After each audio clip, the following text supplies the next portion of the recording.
Le ministre français de la Défense, Jean-Yves Le Drian, a achevé sa visite en Côte d'Ivoire. Cela dans le cadre d'une tournée en Afrique de l'Ouest. Lors de cette visite, il a parlé de la coopération militaire entre la France et la Côte d'Ivoire et des nouvelles missions de la force LICOM. Le président de l'Assemblée nationale, Guillaume Soro, entame depuis hier une tournée dans la région de l'Agné-Bitiassa. La tournée a débuté par un meeting dans le département de Siken-Si. Guillaume Soro a invité la population à l'union et à se faire recenser. Les mouvements de soutien se poursuivent au Nigeria et dans le monde pour la libération des 200 filles enlevées par Boko Haram. Des rescapés ont expliqué ce qui s'est passé. Sur le terrain, les recherches se poursuivent avec l'arrivée des équipes promises par les pays occidentaux. Mesdames et messieurs, bienvenue et merci de regarder RTI 1. Pour le magazine de ce dimanche, nous recevons M. Diarra Ouma. M. Diarra, merci d'avoir accepté notre invitation. Avec vous, nous allons parler de l'industrialisation de la Côte d'Ivoire et ce sera pour tout à l'heure. En attendant, nous allons feuilleter l'actualité. Le ministre français de la Défense, Jean-Yves Le Drian, a achevé sa visite en Côte d'Ivoire. Cela dans le cadre d'une tournée en Afrique de l'Ouest. Au cours d'une rencontre avec les ressortissants français à la résidence de l'ambassadeur de France en Côte d'Ivoire, il a parlé de la coopération militaire entre la France et la Côte d'Ivoire et des nouvelles missions de la force Licorne. Abou Sanogo. Des membres du gouvernement, des diplomates accrédités en Côte d'Ivoire, des officiers supérieurs des armées ivoiriennes et françaises, des leaders du parti politique à la résidence de l'ambassadeur de France en Côte d'Ivoire à l'occasion de l'arrivée du ministre français de la Défense Jean-Yves Le Drian. Une seule intervention, celle de l'hôte.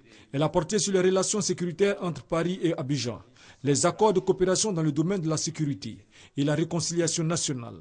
Jean-Yves Le Drian a salué les efforts qui sont menés et poursuivis pour la réconciliation en Côte d'Ivoire. Il a rappelé l'état de bonnes relations entre les deux pays.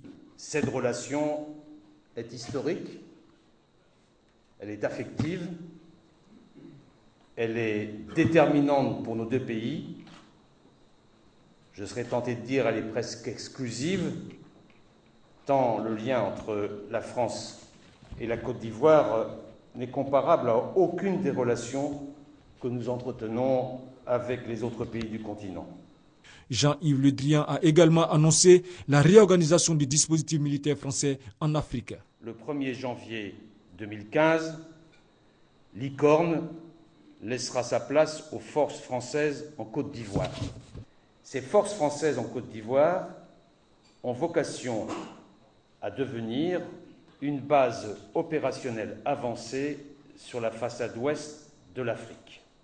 Les forces françaises en Côte d'Ivoire seront une réserve stratégique de théâtre, capable d'intervenir en urgence sur le continent là où la situation l'exige, mais elles seront aussi un point d'appui pour nos opérations, en particulier dans la bande sahélo-saharienne. La visite de Jean-Yves Le Drian en Côte d'Ivoire s'inscrit dans le cadre d'une tournée en Afrique de l'Ouest pour réorganiser le dispositif militaire français sur l'ensemble de la sous-région pour lutter contre le terrorisme. Après la Côte d'Ivoire, le ministre français de la Défense, Jean-Yves Le Drian, est au Sénégal où il poursuit sa tournée ouest-africaine. Autre sujet, le séminaire annuel en prélude de l'Assemblée générale de l'Association internationale des régions francophones a clos ses travaux. Les autorités ivoiriennes et l'Association internationale des régions francophones ont partagé leur vision du développement local. Léon Brou. Après 2 jours de travaux avec leurs pairs de 28 pays, les élus locaux satisfaits de leur participation au séminaire annuel de l'AIRF, Assemblée internationale des régions francophones. Ce sont leurs représentants, le président de l'Assemblée des régions de Côte d'Ivoire, Jano Aoussou-Kouadio, et le gouverneur du district d'Abidjan, Begré-Mambé, qui le disent. Ils ont pu renforcer leurs capacités en matière d'organisation budgétaire et administrative des collectivités décentralisées dans la vision du développement local selon l'AIRF. Les régions apparaissent aujourd'hui comme des lieux pertinents de gouvernance et de démocratie. D'abord parce que l'État unitaire est confronté à la construction de grands ensembles géographiques, mais aussi parce que nous sommes dans des sociétés où l'initiative ne vient plus seulement d'en haut, mais d'abord de la base, c'est-à-dire des territoires. En se réjouissant de ce renforcement de capacité, le ministre d'État Ahmed Bakayoko a rappelé aux élus locaux les attentes de l'État en ce qui concerne le développement local. Tout le monde convient avec moi que les exigences de ce nouveau monde nous imposent d'être au rendez-vous des attentes des populations. Vous n'êtes qu'un leader que si vous êtes au service de la population. Le ministre en charge de la francophonie, lui, a expliqué la place de la culture dans l'économie et plaidé pour sa promotion au niveau local. Cette rencontre d'échange d'expériences aussi pour préparer l'Assemblée générale ordinaire pour l'adhésion des 31 régions et 2 districts de Côte d'Ivoire à l'Assemblée internationale des régions francophones.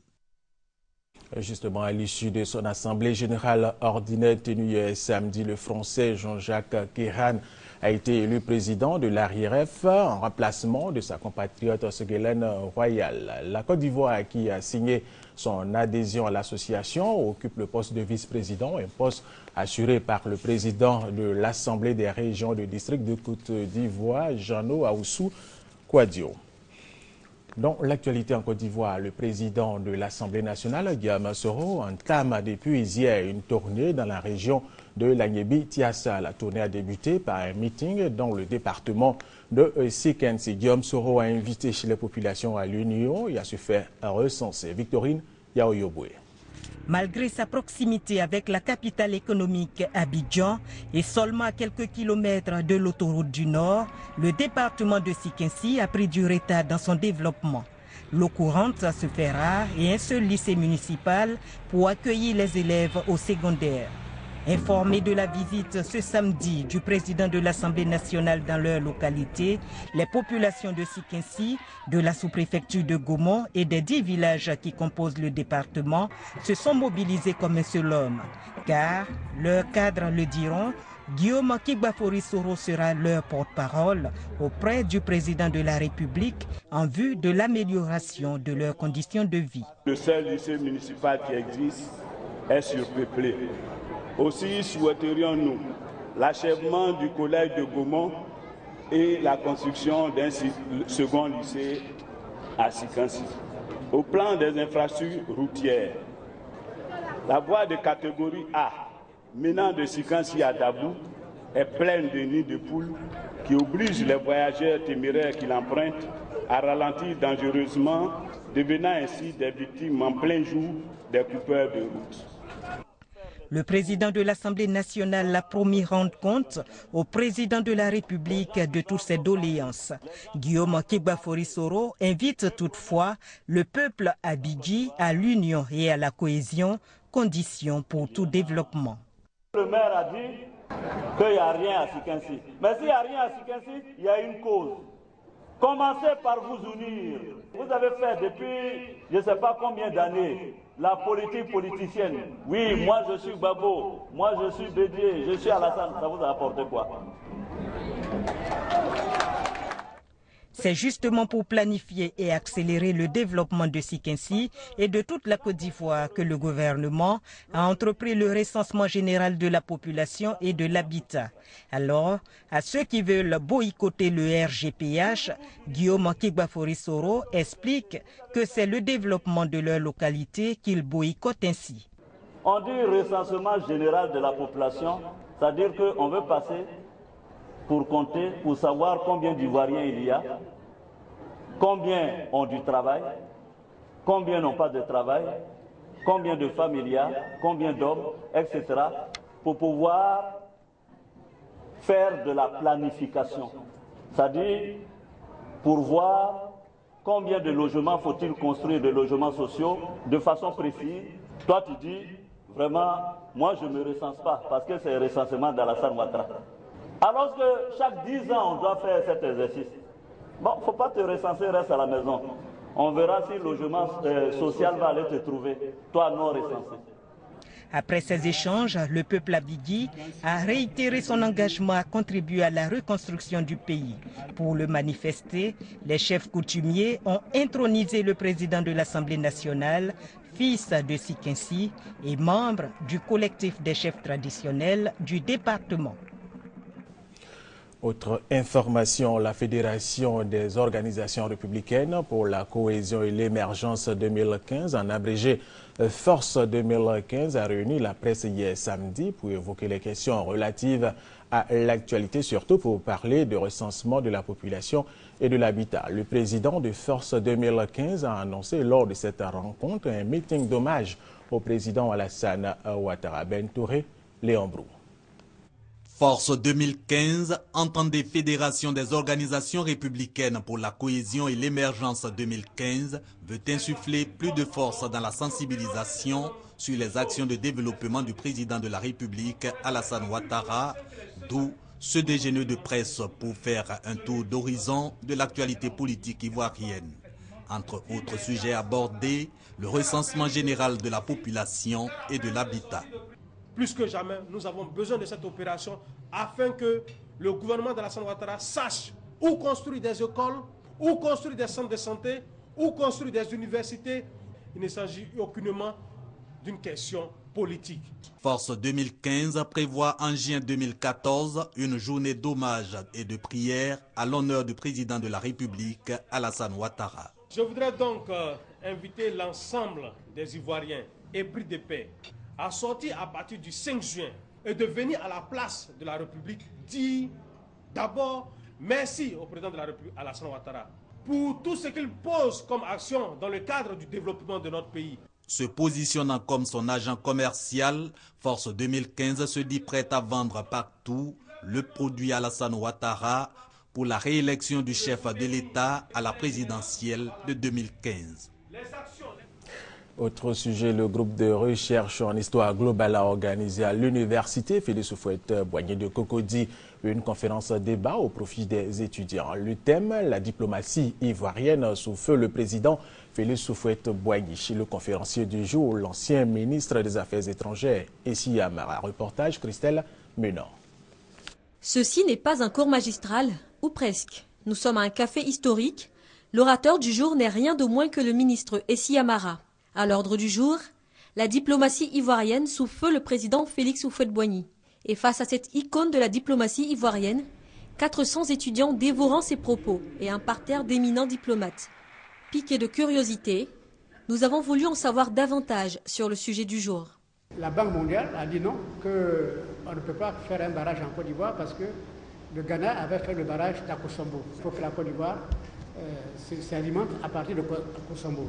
Et Houphouët a dit quoi? Que je ne peux pas parce qu'on n'a pas les mêmes sensibilités idéologiques. Je ne peux pas, moi, Houphouët-Boigny, mettre le sort de la Côte d'Ivoire dans les mains d'un pays qui a une idéologie différente. Il a défié la Banque mondiale et quelques années après, c'est la Côte d'Ivoire qui donne de l'électricité au Ghana. Ce café historique a été rendu possible par le groupe de recherche et d'études en histoire globale de l'université Félix Houphouët-Boigny. Grande première au sein de cette université, l'expérience a séduit plus d'un. Nous souhaitons que cette conférence puisse se dérouler périodiquement afin de nous permettre aussi de bénéficier aussi de toutes les connaissances pour nos perspectives de recherche plus tard. Le plus court chemin vers l'avenir passe par le passé. Je crois que ce groupe essaie de comprendre le passé. Il y a des bonnes choses, il y a des mauvaises choses. Donc on tire la leçon de toutes ces expériences. Dépoussiérer et dire sa part d'histoire ivoirienne et africaine en réponse aux propos hégémoniques mondiales. C'est tout un programme que se donne le groupe de recherche et d'études en histoire globale. Ce groupe de jeunes chercheurs du département d'histoire entend renouveler l'expérience du café historique tous les 3 mois. Autre chose à présent, suite à leur déguerpissement de leur site d'habitation le mois dernier, les ex-résidents de la cité RAN en zone 4 dans la commune de Marcory ont reçu un important don de vivres de la part du ministère de la Famille, de la Femme et de l'Enfant. Objectif soutenir ces familles qui vivent dans des conditions difficiles depuis un mois. Konaté Moussa, Laetitia Manglé. Des sacs de riz, des cartons d'huile et de pâtes alimentaires, du couscous et des non-vivres. Un don du ministère de la Solidarité, de la Famille, de la Femme et de l'Enfant à la quarantaine de familles déguerpies de la cité RAN dans la commune de Marcory. Ce don marque le soutien et la solidarité du gouvernement à ces familles. Ces familles-là, il y a une délégation qui a été reçue par Madame le ministre. Elle nous a instruit de venir leur donner quelques vivres en attendant qu'elle étudie bien le dossier. Elle a confié au service juridique qui est en train de recevoir les deux parties avec leurs avocats pour bien comprendre le dossier. Mais en attendant, il fallait que le gouvernement puisse réagir pour apporter une contribution à ces familles. Le geste est apprécié, mais une préoccupation majeure, quitter cette bâche où ces familles disent vivre depuis leur déguerpissement. Nous avons reçu des dons, c'est bien, mais l'essentiel est que nous ne savons même pas où aller. Nous sommes sous la bâche, nous ne voulons pas rester sous la bâche. On appelle à toute la Côte d'Ivoire de nous aider. C'est le 11 avril dernier que ces familles ont vu leur habitation détruite. Elles vivent depuis dans des conditions difficiles. Leur grand espoir est de retrouver aujourd'hui un toit. Un commentaire de Franck Kouadjo et parlons maintenant de la journée mondiale des oiseaux migrateurs avec le message du gouvernement. Et c'est avec Grace Kando. Les oiseaux migrateurs sont des oiseaux qui se déplacent de façon saisonnière entre deux zones géographiques. Le 10 mai de chaque année, une journée est dédiée à ces espèces animales en vue de renforcer la sensibilisation pour leur protection. Occasion pour le gouvernement ivoirien d'inviter à la préservation des conditions de vie de ces oiseaux. Toutes les espèces, durant leur migration, ont besoin d'un habitat de bonne qualité pour se reproduire, ainsi qu'un réseau de sites adaptés pour soutenir leur migration annuelle. C'est pourquoi une coopération internationale est essentielle pour la conservation et la gestion des populations d'oiseaux migrateurs et des habitats dont elles dépendent. La Côte d'Ivoire dispose de plus de 700 espèces d'oiseaux, dont 134 sont migrateurs. La célébration de cette journée est à sa première phase en Côte d'Ivoire et à sa 9e édition cette année 2014. 200 hectares de forêt dégradées lors de la crise post-électorale dans la région du Cavali et du Guémon seront réhabilités et restaurés à travers le projet de réhabilitation et de restauration des forêts dégradées en Côte d'Ivoire avec l'implication des communautés locales. Ce projet, initié par SODEFOR, bénéficie de l'appui financier du gouvernement japonais et de l'Organisation internationale des bois tropicaux pour un montant de plus d'1 milliard de francs CFA. Zeki Sephora, Laetitia Manglé. Dans un état de dégradation avancée, le couvert forestier ivoirien a besoin d'être renfloué. La SODEFOR, Société de développement des forêts ivoiriennes, a donc mis en place un vaste projet de réhabilitation et restauration des forêts dégradées de Côte d'Ivoire. Ce projet est financé par un don du gouvernement du Japon à travers l'Organisation internationale des bois tropicaux pour un montant d'environ 900 millions de francs CFA. Il permet à la SODEFOR de réhabiliter 2 grandes forêts dégradées. L'Organisation internationale des bois tropicaux et le gouvernement japonais, principaux partenaires financiers de ce projet, accordent aussi un intérêt particulier à la protection de l'environnement. Notre souhait le plus cher est que cet appui puisse être redynamisé dans le futur, afin de continuer de soutenir ces pays dans leurs efforts à progresser vers la gestion durable des forêts tropicales. Le gouvernement japonais évalue la préservation des forêts comme l'un des piliers importants de mesures contre le réchauffement de la planète.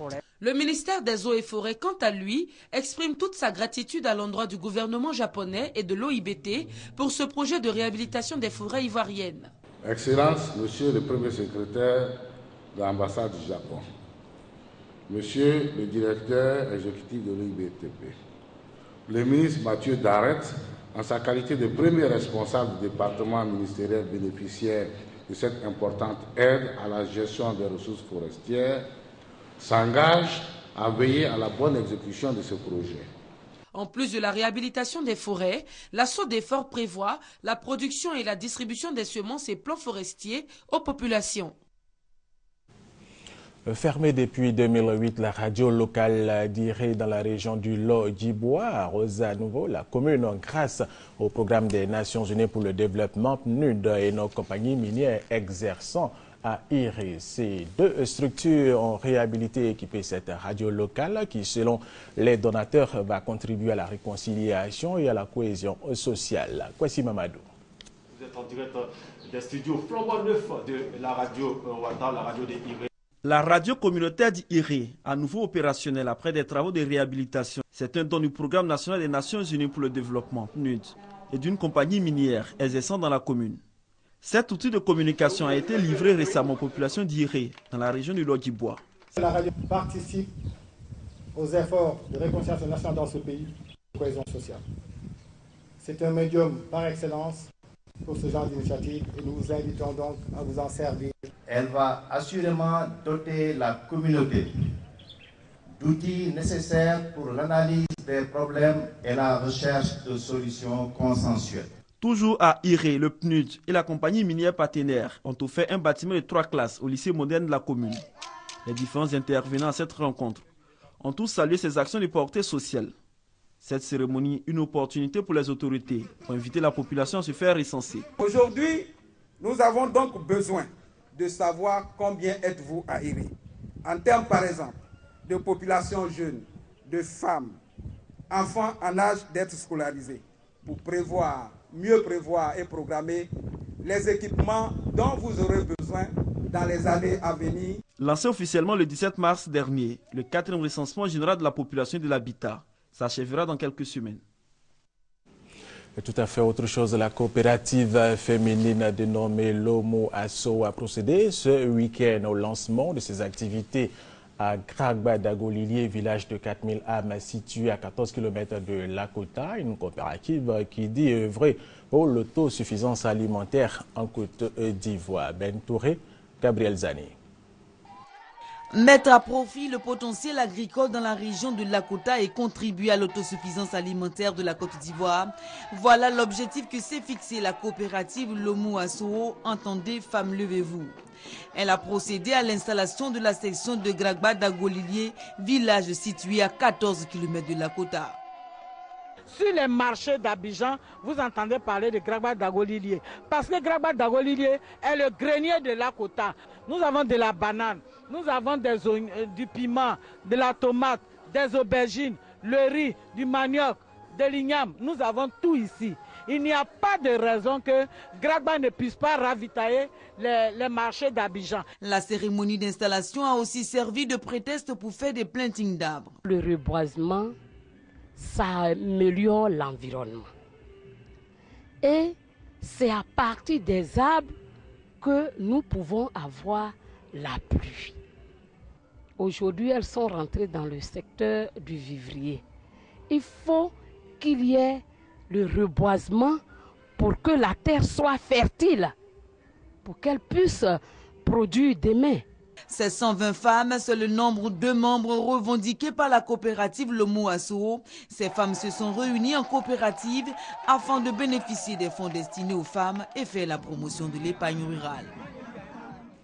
La localité de Jacquesville a célébré les Kokoriako, génération de personnes âgées de 60 à 63 ans. Une célébration au cours de laquelle la génération Kokoriako a invité les fils du pays à l'adjoint, à la cohésion autour de l'idéal commun, la préservation de leur identité culturelle. Franck Quadio.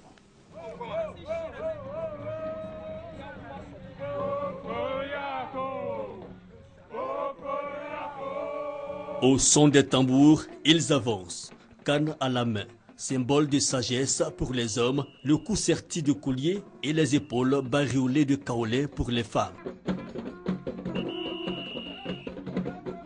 À pas lent et contrôlé, les quelques 112 membres de la génération Kokoriako atteignent la place prévue pour les festivités.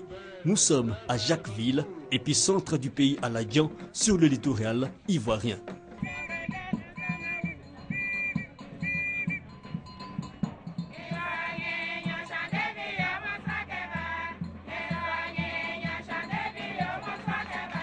Les Kokoriako, la génération des personnes âgées de 60 à 63 ans, est célébrée.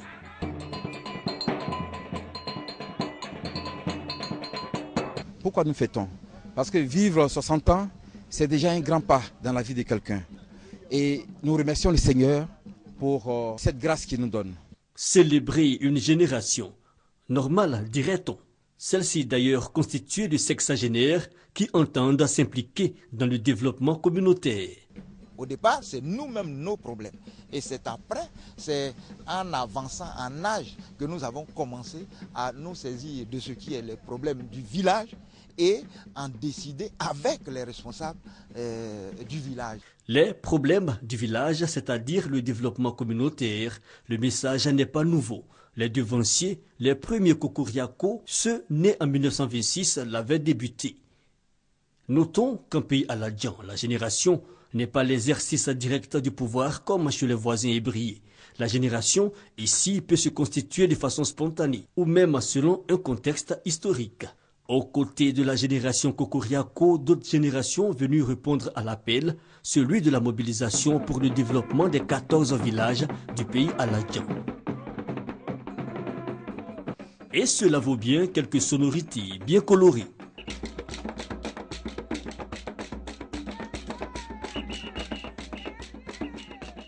Le troisième grand titre de cette édition, les mouvements de soutien se poursuivent au Nigeria et dans le monde pour la libération des 200 filles enlevées par le mouvement terroriste Boko Haram. Des rescapés ont expliqué ce qui s'est passé sur le terrain. Les recherches se poursuivent avec l'arrivée des équipes promises par les pays occidentaux. Sylvie Touré. Déjà 3 semaines qu'elles sont sans nouvelles de leurs filles. Des lycéennes, plus de 200, enlevées par le groupe terroriste Boko Haram, certaines ont pu échapper à leurs ravisseurs. Ils ont choisi des filles parmi nous pour aller chercher de l'eau et cuisiner pour eux. Je me suis penchée comme si j'allais manger, mais mon instinct m'a dit de courir et avec une autre fille, on a déguerpi. Nous avons atteint la forêt et nous nous sommes dit que puisque d'autres filles sautaient du camion, nous ferions mieux de sauter, même s'ils allaient nous tuer parce que nous ne savions pas où ils nous emmenaient. Une fille et moi, on a sauté et on a commencé à courir. Ils nous ont emmenés à l'extérieur et ont brûlé toute l'école. Ils nous ont rassemblés dans leur véhicule alors que le reste d'entre nous aurait à marcher. Les autorités nigérianes tentent de réconforter et de rassurer ces femmes. L'armée est à la recherche des lycéennes.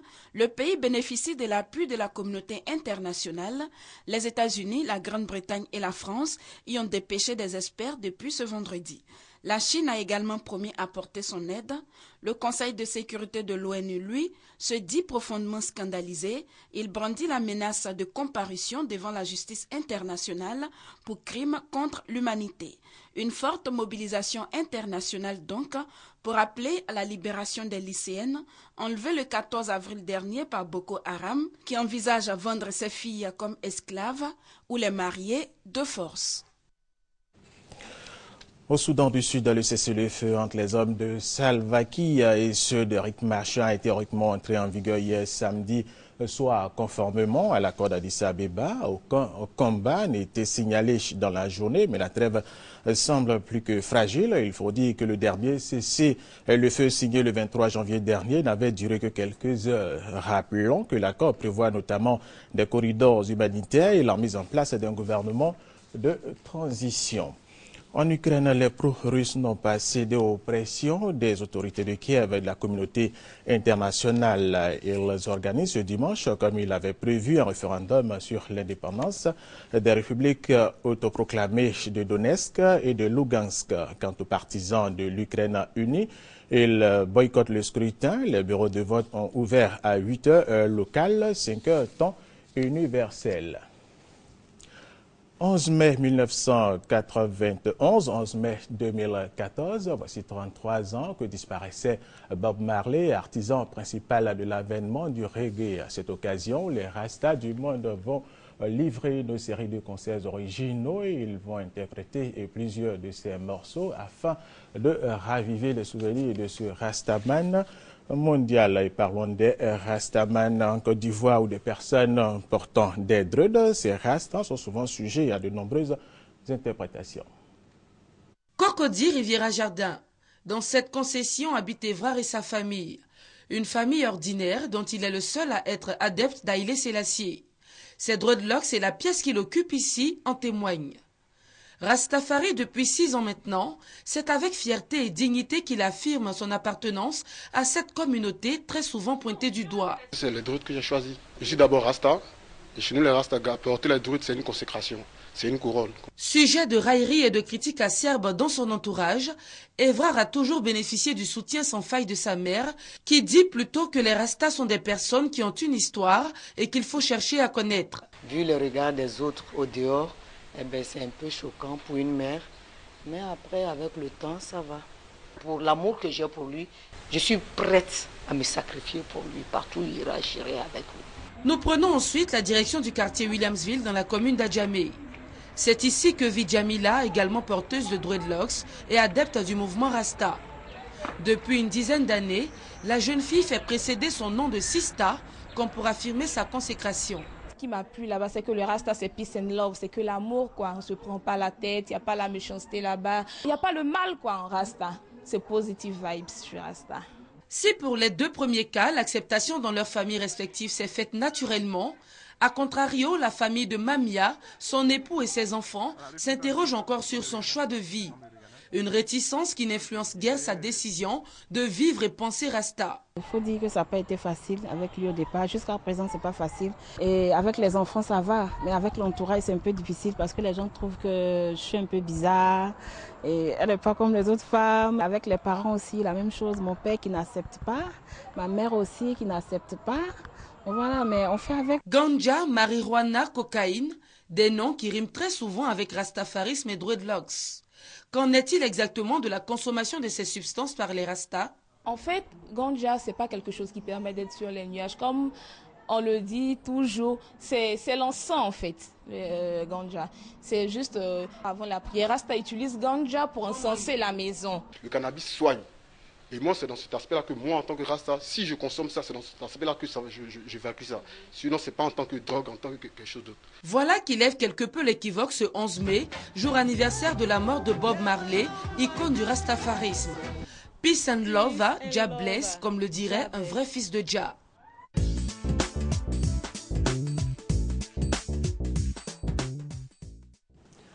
Pour le magazine de ce dimanche, nous recevons M. Diarra Ouma. Il est le directeur général de la Société ivoirienne de technologie tropicale I2T. Avec lui, nous allons parler de l'industrialisation de la Côte d'Ivoire. Mais avant, suivons ce reportage de Patrice Kouakou et Abou Sanogo. Ce reportage nous parle de l'accroissement, de la transformation des matières premières pour la relance de l'économie ivoirienne. Une préoccupation pour les autorités ivoiriennes. Des stratégies sont mises en place et l'agro-industrie occupe une place importante. Regardez.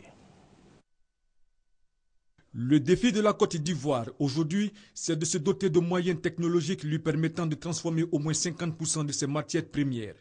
Son industrialisation est une étape indispensable en vue d'assurer son intégration dans l'économie mondiale.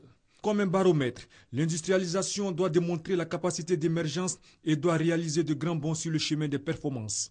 Le gouvernement ivoirien inscrit l'accroissement de la transformation des matières premières au cœur de sa politique de relance économique. Ce sont entre autres des unités de transformation, des équipements de production et le renforcement des capacités dans les techniques d'extraction et de production et dans les pratiques hygiéniques. Tout est également mis en œuvre pour régler et régir les questions de normalisation, d'accréditation, de certification et mieux assurer le contrôle. Contribuer à l'accroissement du rayonnement dans la communauté agro-industrielle et renforcer les capacités du tissu industriel participe au processus d'industrialisation. C'est pour cela que la Côte d'Ivoire s'engage à accompagner les entreprises qui font de la transformation leur leitmotiv. Cela crée de nouvelles petites et moyennes agro-industries, de la richesse et de l'emploi. Nous recevons maintenant M. Diarra Ouma. Vous êtes le directeur général de la Société ivoirienne de technologie tropicale I2T. Avec vous, nous allons parler justement de l'industrialisation de la Côte d'Ivoire. Vous êtes dans le domaine de la recherche. Que faites-vous exactement? Je vous remercie. I2T est une société de recherche et développement technologique. Donc, nous faisons de la recherche et développement technologique en vue donc de réaliser, fabriquer des équipements permettant de faire la transformation des produits agricoles. Très bien. Alors, vous faites de la recherche sur du matériel de transformation dans les produits agricoles. Quel est votre appui au secteur agricole ivoirien?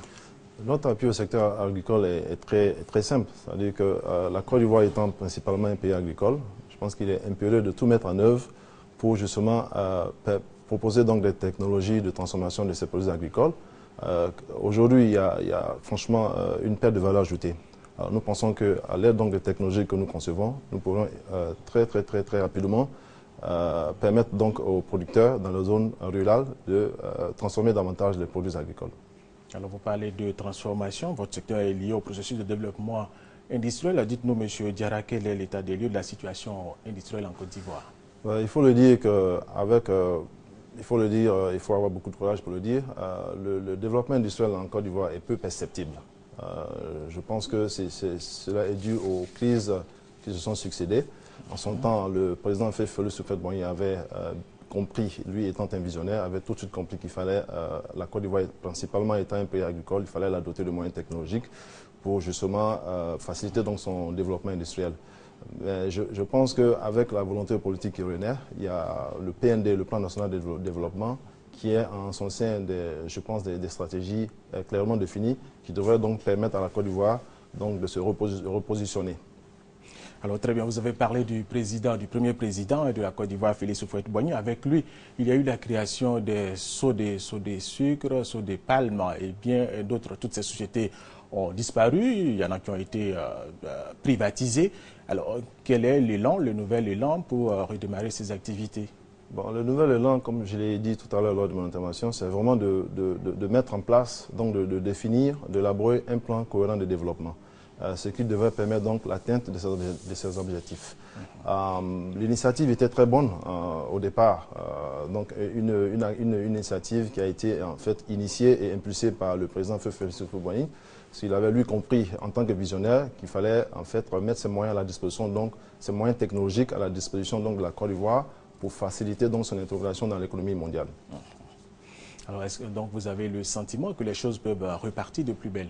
Tout à fait. Après toutes ces crises que la Côte d'Ivoire a traversées. Tout à fait. Il faut plusieurs choses. Il faut un plan cohérent de développement. Il faut une réelle volonté politique.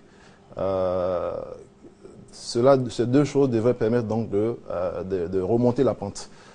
Aujourd'hui, avec un plan national de développement qui en son sein donc des stratégies sectorielles, nous pensons que nous pouvons éventuellement rattraper et donc remonter la pente en mettant tout en œuvre pour accroître le taux de transformation.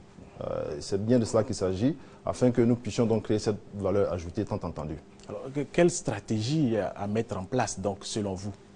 La stratégie à mettre en place consiste, vous savez qu'une stratégie en fait en son sein un bon nombre d'objectifs. Et ces objectifs doivent être réalisés. Alors, pour mettre en place, pour atteindre donc accroître le taux de transformation de nos produits agricoles, c'est en le faisant que nous allons pouvoir créer donc cette valeur ajoutée, tant entendu. Vous savez que quand vous parcourez donc certaines zones de production, vous avez un pincement au cœur. Vous avez un pincement au cœur parce que ce que nous constatons dans ces zones de production, c'est qu'il y a une perte considérable donc des produits, donc des pertes post-récolte. Alors, la stratégie à mettre en place devrait donc permettre de réduire, on va dire même de briser ces cycles de perte post-récolte. Et c'est ce que nous allons nous atteler à faire à IDT. Alors, très bien, vous avez parlé de production. Actuellement, si vous vous rendez dans le nord de la Côte d'Ivoire, c'est la production de la mangue. Quand on parle de l'anacarde, de l'igname, que faire pour conditionner, même transformer ces produits? Parce qu'une partie part en Europe avec des exigences. Le reste, ici, vous retrouvez à la poubelle, je dirais. Alors, que faire pour transformer tous ces produits? Tout à fait. Il faut une réelle politique, une réelle stratégie. D'accord. Ensuite, il faut un accompagnement, il faut un programme de sensibilisation. Vous l'avez dit, nous avons donc ces produits de rente qui ont besoin d'être transformés davantage pour créer cette valeur ajoutée. Afin que nous puissions donc avoir, n'est-ce pas, créer des emplois durables, créer des richesses, ensuite réduire donc le niveau de pauvreté. Il faut transformer davantage, c'est pour ça que nous nous investissons davantage donc, dans ce processus. Nous pensons que nous avons un rôle prépondérant à jouer dans ce processus d'industrialisation. Cependant, ce processus requiert des préalables. Alors, les mesures sont en train d'être prises pour pouvoir donc permettre aux structures telles que la nôtre de jouer, n'est-ce pas, ce rôle-là. Okay. Vous avez dit que vous mettez en place des stratégies pour la transformation du manioc. Est-ce que vous réfléchissez à comment transformer la mangue, par exemple, l'anacarde, ici sur place? Tout à fait. Vous savez que dans la recherche et développement, il ne faut pas nécessairement réinventer la roue. Donc, nous avons mis en place un partenariat, donc noué un partenariat stratégique avec une structure allemande qui nous a permis donc d'acquérir une technologie qui permettra donc de faire la transformation des fruits et légumes en pâte et en jus.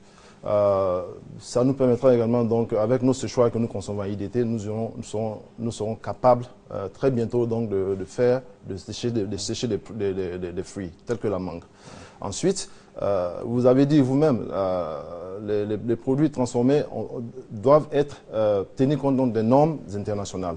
Alors, pour justement faire face à ce marché international, il faut nécessairement transformer tout en tenant compte donc, des normes, des normes existantes, des normes internationales. Alors, M. Diarra, lorsque l'on parle d'industrialisation, c'est aussi parler de recherche. Où en est la Côte d'Ivoire avec la recherche pour soutenir le processus de développement de la Côte d'Ivoire?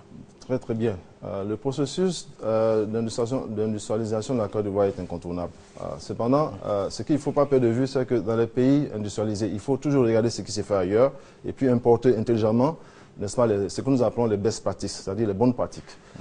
Quand nous dressons donc la liste de ces pays émergents, ces pays développés, qui ont consacré plus de 3% de leur PIB à la recherche et développement.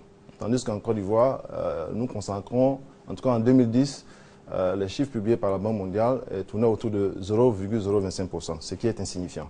Alors, c'est pour ça qu'il faut nécessairement mettre l'accent donc sur le rôle que doit jouer donc la recherche et développement dans le processus de développement économique d'un pays, dans le processus d'industrialisation d'un pays. Donc il faut les moyens financiers. Il faut les moyens financiers. Alors, vous savez que la recherche et développement est un secteur budgétivore. D'accord? Donc, il faut nécessairement un accompagnement financier pour permettre donc à ces structures de recherche et développement technologique de jouer, d'assumer un rôle prépondérant dans ce processus qui est incontournable.